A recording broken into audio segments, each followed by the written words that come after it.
Buenas tardes. Raquel Martín va a terminar con el ciclo de ponencias de esta Feria Internacional de Pastrana. Ella es licenciada, doctora en veterinaria. Su actividad profesional se ha centrado principalmente en la investigación en la entomología aplicada a la sanidad animal, en la que tiene 30 años de experiencia. Desde 1999 es investigadora en el Laboratorio de Patología del CIAPA de Marchamalo. Tiene más de 150 publicaciones científicas y actualmente es investigadora principal en el proyecto internacional financiado en la Fundación Prima en el marco del programa Horizonte 2020 de la Unión Europea. Y sin más, pues Raquel. Buenas tardes. Yo en realidad no voy a presentar muchos datos así de investigación, solamente voy a hablar un poco de la importancia que tiene el cambio climático, porque creo que es importante que todos seamos conscientes de que es una amenaza que nos acecha o que incluso ya está aquí. De hecho, yo creo que realmente… ¿Esto funcionará? No va a funcionar. Ahora.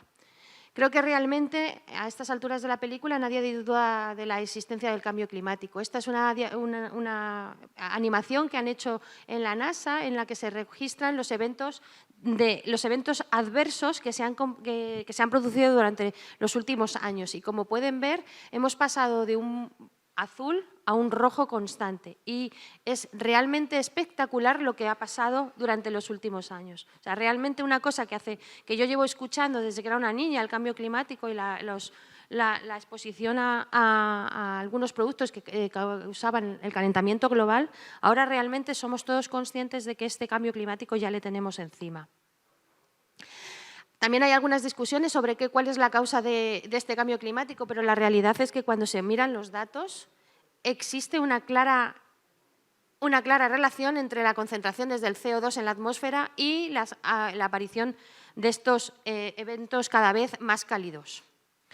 Y la realidad es que, tal como está organizado el mundo actualmente, prácticamente todas las actividades que hacen los seres humanos producen el calentamiento global. Porque realmente, por ejemplo, en estas gráficas se puede ver que la agricultura en sí misma ya es una causa de calentamiento muy importante. Esto es el porcentaje que hay cuando estudiamos los datos a nivel de todo el mundo, de toda la Tierra, y aquí podemos ver en la agricultura en la Unión Europea. Pero claro, hay otros países, muchos más países en el mundo, y realmente la aportación de la simple agricultura ya causa la emisión de una serie de gases que favorecen el cambio climático.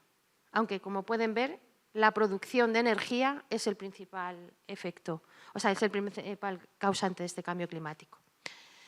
Y también, a estas alturas, todo el mundo sabemos que el cambio climático, las consecuencias que tienen son la aparición de cada vez más, de que se deshielan los polos, aumenta el nivel del mar, cada vez son más frecuentes las inundaciones, que van a llegar, el nivel del mar va a llegar a áreas en las que nunca ha estado, por lo menos en los últimos siglos desde las glaciaciones, la aparición cada vez de tormentas catastróficas más frecuentes y lo que quizás a nosotros nos interese más, que son sequías cada vez más intensas y además más largas, que van a durar durante más tiempo. Y por lo tanto, todos estos efectos van a influir sobre la biodiversidad. Y eso quiere decir que cada vez habrá menos especies animales que habiten el planeta, lo cual realmente es un problema para todos. Y el cambio climático, además de todos estos problemas que hemos estado comentando, también afectan directamente o afectarán directamente a la salud. Algunas gráficas, algunas previsiones ya han demostrado que ya han establecido que para el año 2030 se estiman en 250.000 muertes más solamente achacadas al cambio climático.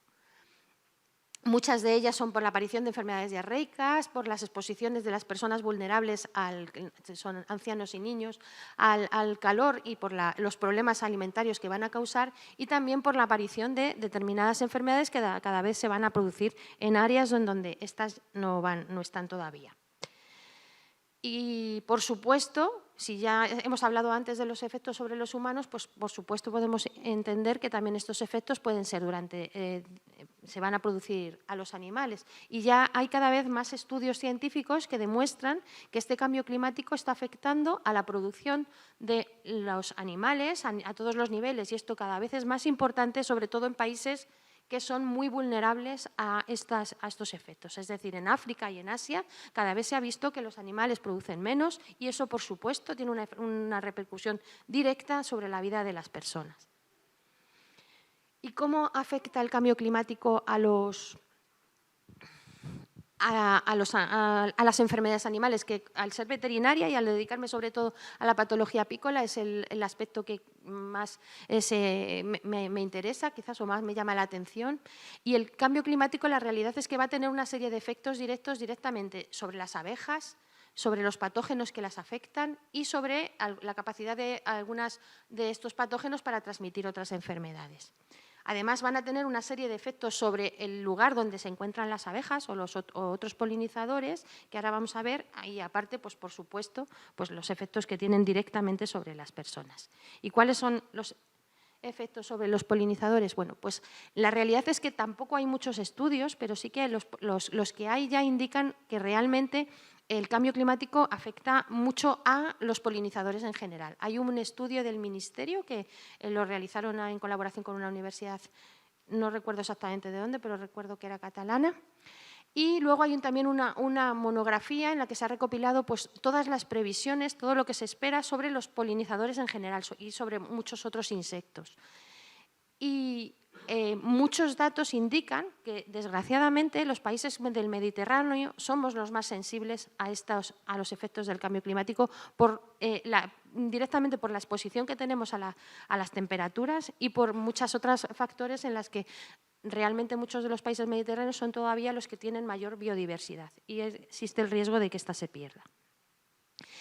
Algunos de los efectos en los polinizadores, bueno, pues es que este ya lo he oído por aquí en la feria, en alguna otra presentación, y es que directamente pues, se pueden dar las dos situaciones, que por un lado las plantas empiecen la floración cuando todavía los insectos no están preparados para alimentarse sobre ellas, y la inversa, que los polinizadores o que las abejas estén ya preparadas porque haya hecho mucho calor y, sin embargo, las plantas que todavía están un poco más ajustadas al fotoperiodo todavía no hayan arrancado. Entonces, la realidad es que este desajuste que se produce entre las plantas y las abejas tiene consecuencias muy importantes, porque la principal es que necesitan, en nuestro caso, a las colmenas necesitarán que las alimentemos.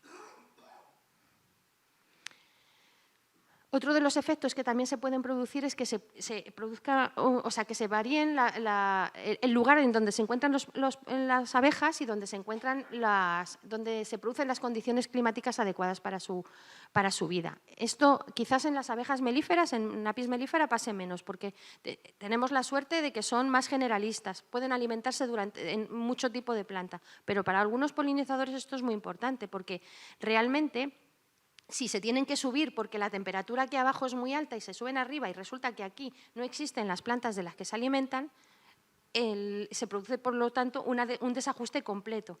Y en algunos casos esta falta de complementación entre plantas y polinizadores puede indicar que realmente desaparezcan, porque algunas plantas solo se polinizan por unas especies específicas, por unas especies concretas de abejas. Y también otra cosa que habremos visto todos, sobre todo, por ejemplo, el verano pasado, fue muy, muy claro, en la primavera, a finales de primavera y el verano pasado, es que el periodo de floración de muchas de las plantas se ve reducido, normalmente porque la temperatura es muy elevada y por la falta de humedad. Eso, por lo tanto,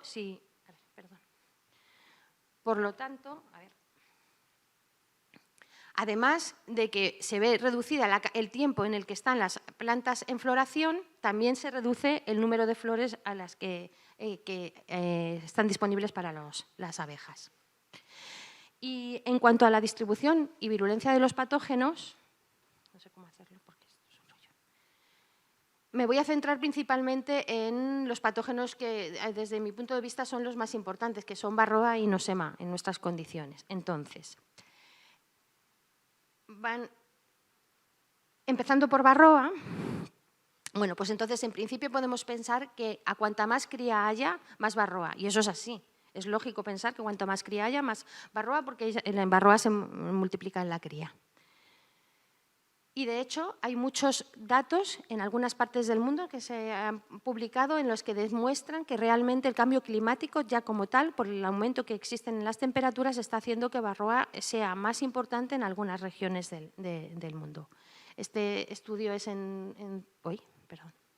Este estudio es en Centro Europa y este estudio es en África, pero podemos ver que realmente es un efecto global.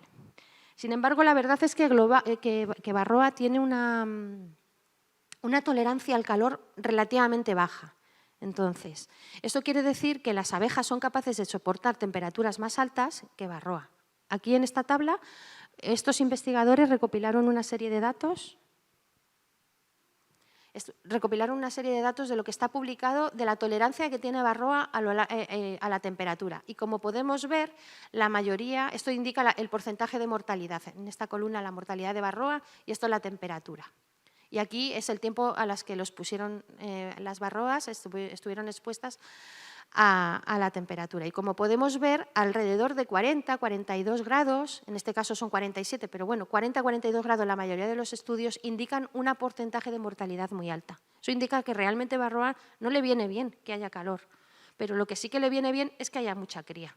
Y las abejas, la realidad es que lo que hacen es mantener la temperatura dentro del nido de cría más o menos constante. Entonces, si hay un golpe de calor, pues efectivamente a Varroa esto no le va a venir bien. Pero en tanto que una colmena pueda mantener la temperatura del nido de cría bien alta, pues Varroa lo va a aprovechar y se va a seguir multiplicando. Estos investigadores, que es además un grupo chileno, hicieron un estudio en el que expusieron a las abejas con Varroas y sin Varroa. Y lo que concluyeron es que las abejas, cuando habían tenido Varroa, son más sensibles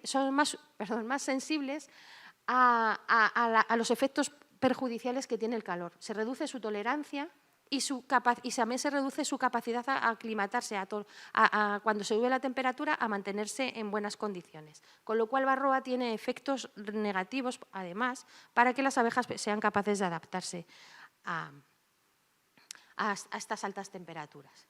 Y además no debemos olvidar que Varroa es vector de una gran cantidad de virus y además virus todos muy peligrosos que pueden causar la muerte de las colmenas. El más conocido probablemente por todos ustedes sea el virus que causa la deformación de las alas, pero luego también hay otra serie de virus que son muy importantes.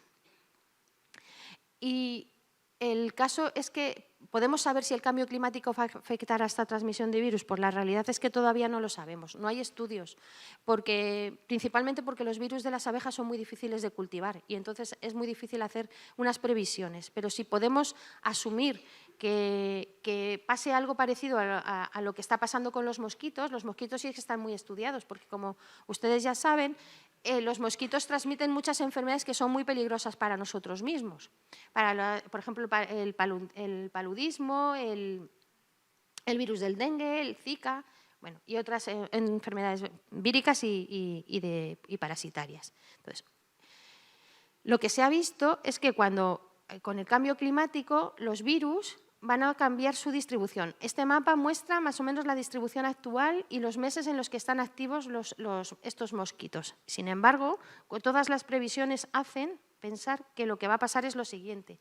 Y como pueden ver, si comparan la anterior, que la zona roja se queda por aquí y que esta zona se ve toda gris, quiere decir que por aquí actualmente no hay actividad de los mosquitos. Sin embargo, cuando cambiamos a las previsiones esperadas al 2080, fíjense que toda zona gris ya queda poquita, prácticamente solamente cerca de los polos, y que lo que ha hecho es bajar esta zona, que además es más grande.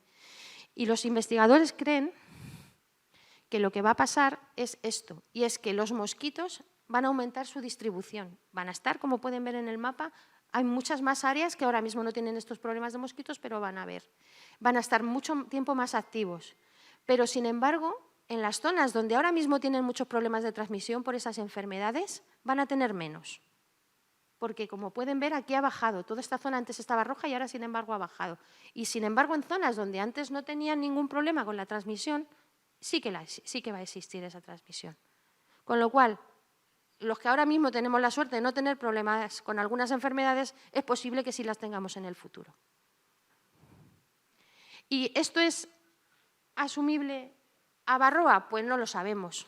La verdad es que no lo sabemos. Como decía, los virus de las abejas son muy difícilmente cultivables. De hecho, todavía hay muy pocos estudios con este asunto. Entonces, la realidad es que se necesitarán hacer muchos estudios para poder ver si esto mismo va a pasar con estos virus. Y además hay que tener en cuenta que, por ejemplo, el que hablábamos antes, el virus de las alas deformadas, se transmite de muchas maneras. No solamente necesita Varroa, es que simplemente por contacto directo entre abejas o por el alimento contaminado se puede contagiar. Con lo cual, pues la verdad es que a fecha de hoy yo no sé si se va a aumentar la capacidad de transmisión de los virus causada por Varroa o por el resto de las vías. Y que realmente pues, en los próximos años esperamos que esto pueda, por lo menos, tenerse una idea real de la previsión que existe en este asunto. Y luego, pasando al otro patógeno que considero yo más importante, consideramos nosotros en general más importante, pasamos a Nosema cerana, que es un parásito intracelular de las células del ventrículo de las abejas, que es una parte del aparato digestivo, que algunos de mis compañeros ya les han hablado anteriormente de él. Bueno, pues este parásito realiza todo su ciclo biológico dentro de las células y solamente sale al exterior con las heces de las abejas. Se transmite, por tanto, porque las abejas ingieren las esporas, que además son esporas muy resistentes. Una de las características principales de este parásito, de Nosema cerana, es que puede infectar las colmenas a lo largo de todo el tiempo. Aquí pueden ver los estudios que hicimos al principio en Marchamalo, en los que veíamos cómo había cambiado la dinámica de la infección por Nosema en los primeros años, que eran causadas por Nosema apis, hasta los últimos años en los que ya hay Nosema cerana, mucha Nosema cerana, y ven que no existe ninguna estacionalidad. Y además, en este caso, las esporas de Nosema, la infección por Nosema cerana es completamente de la que se produce con Nosema apis, de manera que sí, en estas gráficas pueden ver las abejas mantenidas a distintas temperaturas, abejas que infectamos con Nosema cerana y con Nosema apis y que las mantuvimos a 33 grados, que como pueden ver las curvas son más o menos parecidas. Suben las dos muy bien, se multiplican muy bien a esa temperatura. Pero resulta que cuando comparamos a 25 grados, la curva en cerane sube más y en el caso de Nosema apis es más bajita. Es decir, que a 25 grados cerana se multiplica mejor que apis. Pero es que a 37 pueden ver que las abejas se curan, vamos a decir así, de la infección por Nosema apis, pero sin embargo a 37 grados por cerana continúa. ¿Qué estamos viendo? Pues que realmente parece que está más adaptada a temperaturas altas. Y eso además se puede ver también en las esporas, que hicimos un estudio para ver cuál era la tolerancia, pues las esporas son las formas como salen con las heces, son las que pueden verse expuestas pues, a temperaturas altas o temperaturas bajas, bueno, pues a la contaminación de materiales. Y aquí pueden ver que en el caso de Nosema apis la mortalidad, que es en este punto, la mortalidad aumenta mucho a 33 grados y sin embargo Nosema cerana parece que tolera peor la congelación. Es decir, que tenemos la mala suerte de que tenemos un parásito que está muy bien adaptado a las condiciones de altas temperaturas que son las que la previsión hace que vamos a tener. Y esto podría ser la explicación de por qué en el último estudio del Plan Nacional Apícola, cuando han estudiado la cantidad de apiarios que están infectados con Nosema, es el 92%. Prácticamente todas las colmenas analizadas en el estudio están infectadas con Nosema. Y realmente, y esto es una cosa que digo aparte de la charla, que no la tenía aquí, creo que realmente Varroa, por supuesto, es un problema, pero Nosema también lo es, y quizás el mayor problema que tiene Nosema es que no se ve, porque a Varroa se la ve y a Nosema no. Y creo que en muchas ocasiones no la están haciendo el caso que deberían hacerle. Bueno, y volviendo con los efectos del cambio climático, vamos a pasar, que se me ha ido. Otro de los efectos que puede tener el cambio climático sobre los polinizadores es lo que puede afectar a las especies invasoras. Y en ese caso nos vamos a centrar un poquito con Aetina túmida, que gracias a Dios era una cosa que todavía algunos de ustedes no conozcan, porque tenemos la inmensa suerte de que todavía no está en España. Pero esperemos que no entre, porque realmente es un pequeño escarabajo que es originario de África y que cuando ha entrado en algunas áreas en las que no existe produce daños muy, muy importantes. Por ahí verán una serie de fotos que nos han mandado de de Hawái cuando entró y realmente son espectaculares. Pero tenemos que estar muy atentos a este parásito, o a esta plaga, mejor dicho, a este escarabajo, porque en el sur de Italia, en la zona de Calabria, lo tienen. Entró hace unos años y de momento está controlado. Parece ser que no ha subido y que me corrija Antonio, pero yo la última información que he estado revisando es que sigue en el sitio, lo están controlando muy bien, porque realmente las posibilidades de que se hubieran escapado son muy grandes. Y en el caso de que se escape, es un escarabajo que para hacerla como insecto que es, tiene que hacer la muda, o sea, pasa de los estadios larvarios, que por aquí veré una larva, de los estadios larvarios para pasar a adulto necesita hacer la pupa enterrado en el suelo. Así que lo que pasa en el exterior le afecta mucho. ¿Vale? Y aquí pueden ver, por ejemplo, efectos sobre algunas colmenas infectadas con el escarabajo, que realmente no queremos ninguno que nos pase eso. Bueno, pues los estudios, las previsiones que existen en alguna publicación que han hecho ya de las posibles áreas que son susceptibles de la infección por el escarabajo, como pueden ver aquí España está bien roja. Así que realmente somos un sitio en el que tenemos mucho riesgo de que este escarabajo pueda llegar y si llega se mantenga bien porque luego no sea forma de encontrarlo. Así que vamos a estar como este bichillo rezando para que realmente no entre, porque en Italia lo han controlado, pero tampoco se sabe cómo llegó allí. Pudo venir por un barco y de eso no estamos libres ninguno. Bueno, y en cuanto a la avispa, yo no voy a hablar aquí nada, porque realmente hay mucha gente mucho más experta que yo sobre este asunto. Todos sabemos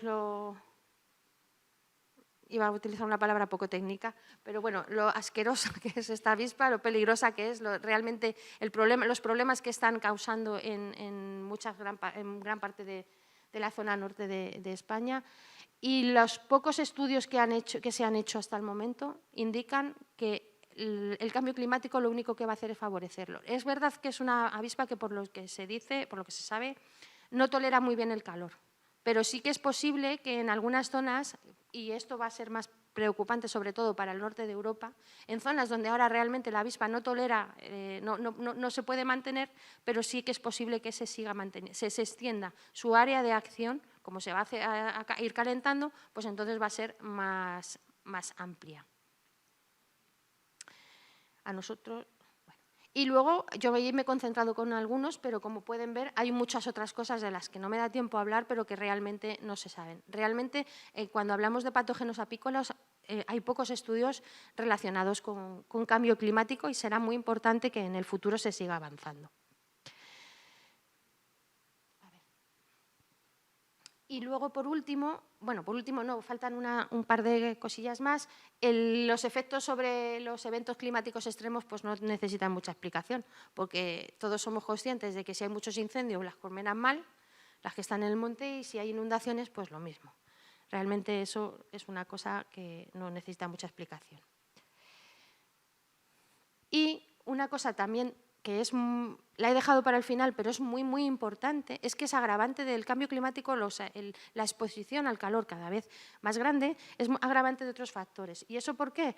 Pues porque el estrés térmico, porque las células de nuestro organismo y el de las abejas igual no están bien adaptadas a tolerar esos estreses, sobre todo cuando se mantienen durante mucho tiempo. Y realmente se producen dentro de las células normales, se produce una serie de cambios muy, muy importantes. Yo aquí no voy a profundizar mucho, pero la realidad es que todos los cambios que se producen por la temperatura o por cualquier otro estrés van a causar una serie de desnaturalización de proteínas y esto lo que va a hacer es que en general funcione el cuerpo peor. Y, por ejemplo, una de las cosas que todo el mundo entendemos es que va a afectar a la inmunidad, pero la va a producir, o sea, aunque está como estimulada, sin embargo, la respuesta inmune se ve reducida, no es tan eficiente. Eso hace que realmente las abejas expuestas a cambio climático pues puedan ser más susceptibles. Y todo esto que estamos hablando realmente puede ser el reflejo o puede ser la causa de este reflejo. Y es que cuando estudiamos la mortalidad invernal de colonias en España en unos estudios que muchos de ustedes saben porque reciben cuestionarios para ver cuántas colmenas se les han muerto a lo largo del año, lo que se ha visto es que en los últimos años, aquí falta el último, pero estamos igual, en los últimos años la mortalidad invernal de colmenas ha aumentado mucho. Ha aumentado mucho en España. Y una cosa muy curiosa, que no está aquí representada, pero una cosa muy curiosa es que siempre España está por encima, o sea, la mortalidad de colmenas en España está siempre por encima de la media europea. Bueno, y entonces, ¿qué pasa con la resiliencia? Y esto lo pongo porque es verdad que las abejas son organismos vivos que tienen que tener cierta capacidad de adaptarse a las cosas malas que les vienen, como las tenemos todos. Entonces, ¿cómo podemos saber lo de la resiliencia? Bueno, pues la realidad es que hay pocos estudios también en este tema, pero sí que se ha visto que hay algunas subespecies de abejas, Apis mellifera, pero algunas de las subespecies que están muy bien adaptadas al calor. Por ejemplo, hay una subespecie que se llama yemenítica, que está adaptada al clima del Yemen, de esa región, con lo cual esas son las abejas que realmente se ha visto que tienen una capacidad de adaptación a las altas temperaturas muy buena. No sé si alguno de ustedes pudo estar ayer en la charla de mi compañera Soledad Sagastume, que presentó una serie de resultados sobre este aspecto. Yo, sin profundizar mucho, solamente quería presentarles el proyecto que estamos desarrollando ahora mismo, que lo vamos a cortar con Medivis, que básicamente es estudiar las abejas mediterráneas y ver cómo son capaces de adaptarse a las temperaturas. En este proyecto pues, participamos todos estos países que somos del área mediterránea y además estamos colaborando con Egipto, con Irán y con Emiratos Árabes, que no está exactamente en el Mediterráneo, pero bueno, tiene un clima que nos interesa porque tiene precisamente Apis mellifera yemenítica, que es la subespecie que hemos estado comentando. Bueno, y en este proyecto lo que queremos hacer es caracterizar las abejas mediterráneas. La realidad es que, a pesar de que mucha gente no lo sabe, la colega portuguesa, Liz Pinto, que estuvo hace unos meses en Marchamalo dando una charla sobre la diversidad genética, ya ha recogido datos genéticos en toda la península. Este estudio ya lo tiene publicado en el año 2017, se hizo hace unos años ya, pero ella recogió abejas dentro de la península ibérica en muchas condiciones climáticas diversas, ¿vale? Ella en ese momento estaba el único que había recogido esos datos porque quería hacer un panel genético que le permitiera diferenciar subespecies, pero igual que lo tenemos, el muestreo ya está realizado en España, en el resto de países todavía no está realizado. Realmente no hay datos de la diversidad que existe a lo largo de otros países. Entonces, lo que queremos hacer es estudiar para cada una de esas subespecies en qué momento las abejas se encuentran en la zona neutra, que se llama, en la zona de confort, cuando tienen un poco de estrés por frío o por calor y cuando a partir de ese punto se empieza ya un estrés severo que puede causar problemas serios de salud a las abejas. Entonces, no me voy a repetir porque mi compañera Soledad ya lo presentó el otro día, ayer, de hecho, pero lo que nosotros vamos a hacer es estudiar todo esto en combinación la temperatura y en combinación con la humedad para establecer cuáles son estas zonas para nuestras abejas.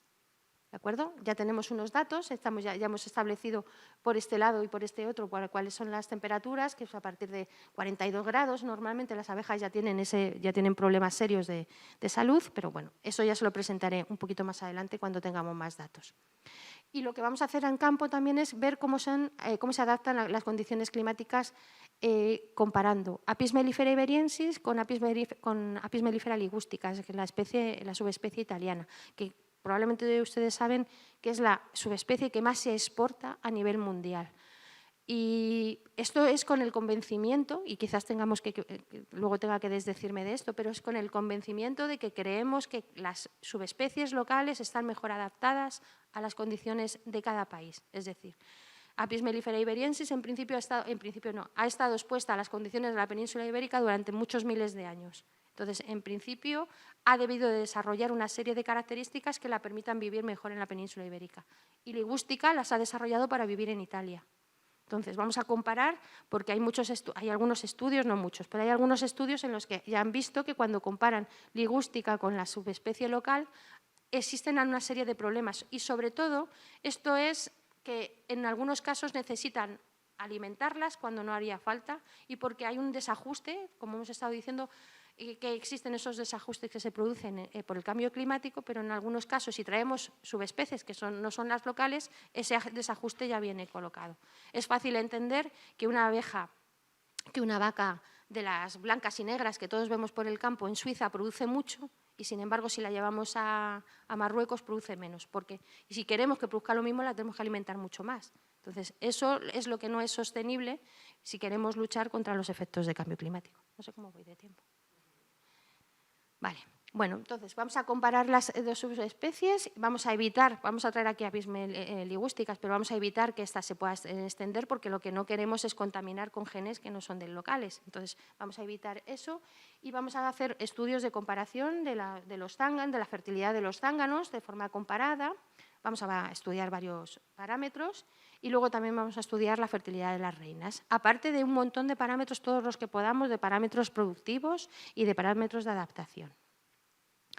En paralelo, como ya he dicho, se van a hacer los estudios genéticos de todas las subespecies para poder establecer cuál es la característica de la vulnerabilidad que tienen las abejas y su capacidad de adaptación al cambio climático. Y al final lo que queremos es poder tener una batería de una información. Primero, hay una corriente aquí en España que está intentando que la Apis mellifera iberiensis se reconozca como raza autóctona, que aunque parezca una cosa rara, la realidad es que no está reconocida. Entonces, en tanto que no está reconocida, tampoco está protegida para mantenerla. Entonces, intentamos recoger esos datos para poder que en los ministerios, cada uno de un país de su país lo puedan hacer, y luego, si somos capaces de encontrar genes que sean los que indican cuál es la capacidad de adaptación o algunos ecotipos que estén más adaptados a determinadas características que puedan estar asociadas al cambio climático, intentaremos fomentar, desde la medida que podamos, los programas de cría de esas líneas. Y también lo que ofreceremos a los apicultores, una vez que esté esto puesto a punto, es que puedan caracterizar genéticamente a sus abejas, que muchas veces la gente no sabe exactamente lo que tiene. También dentro del proyecto queremos valorizar la miel. Todos ustedes habrán participado en los paneles de cata. Aquí está mi compañera Amelia, que solamente tenía una foto con la mascarilla, pero la reconocen. Y bueno, estamos haciendo muchos paneles de cata, queremos establecer un panel de catadores semiprofesional o expertos y bueno, esto es como medida de fomentar la miel, la utilización de miel por parte de los consumidores. Y además, también habrán visto la presentación de mi compañero Antonio López, que ha presentado, en el que estamos estudiando el uso de los residuos que se generan por los restos de la colmena para utilizarlos en agricultura. Como ya ha presentado el todo, yo no profundizo mucho más.